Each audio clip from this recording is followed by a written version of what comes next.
My name's Wendy Searle. I'm a polar explorer, and in the year 2000 I became only the 7th woman in history to ski solo unsupported from Hercules Inlet to the Geographic South Pole.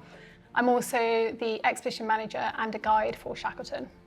I think courage means a few different things to me, and when I think about it, I really think about that famous quote by Maya Angelou, and she said, "Having courage does not mean we are unafraid." And that really resonates with me because polar explorers are not superhuman. They have self-doubt and worries and challenges just like everybody else. But I think if you can live with that, recognise it, sit alongside that and still go for it, that's kind of what courage means to me. It's very difficult, especially in the modern world, to not be influenced by what others think of you or what others think you should be doing. And to be able to live in a way that is true to you is really courageous. Living courageously isn't always about the big journeys, it's also about the everyday. Yes, we can learn a ton from expeditions and adventure, but you can live courageously in every aspect of your life. I think the reason we go on expedition is because it gives you that perspective on everyday life that is different. At times when you've had to dig deep and life is precious and death is close, you really have to find some resourcefulness, some resilience, and those lessons can be so well applied in everyday life. So for me, I think there's one big adventure in every heart. I really believe that, but you don't necessarily need to have found out what that is by the time you're 18 or 20 or 25 or 30 or 50 even. I think discovering my purpose happened completely by accident. I had my family quite early, so I never kind of found out what that thing was for me. I didn't have this long-held dream that I wanted to be a polar explorer, far from it.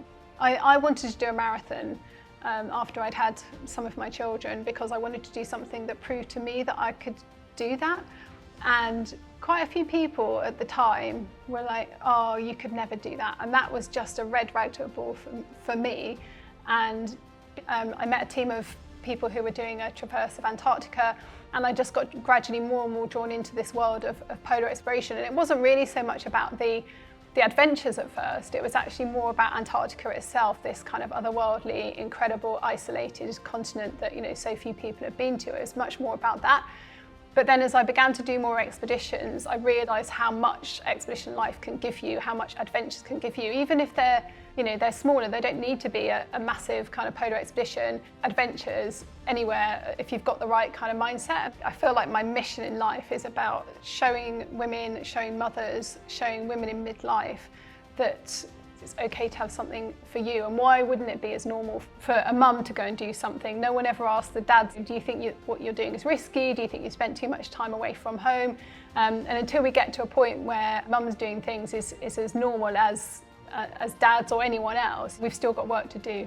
I think for women in midlife, it takes a huge amount of courage to make that change, because half the time you've been so busy with your career, maybe looking after a young family or elderly relatives, that you don't even kind of know who you are, what your loves are anymore. It's really important that you have something for you as well. It's not too late for you to try new things. It's not too late for you to begin a new passion. The first women didn't get to the South Pole until the 1960s. In the 1970s, women weren't allowed to go and work in Antarctica. The first solo woman, Liv Arneson, didn't ski to Poland until the 90s. I was the 7th woman ever in history to ski solo to Poland in 2020. Isn't it amazing how far we've come in that time, but how much more that we've still got to do? There's plenty of space for women in adventure, plenty of space for women in polar travel, and we need to see more of it.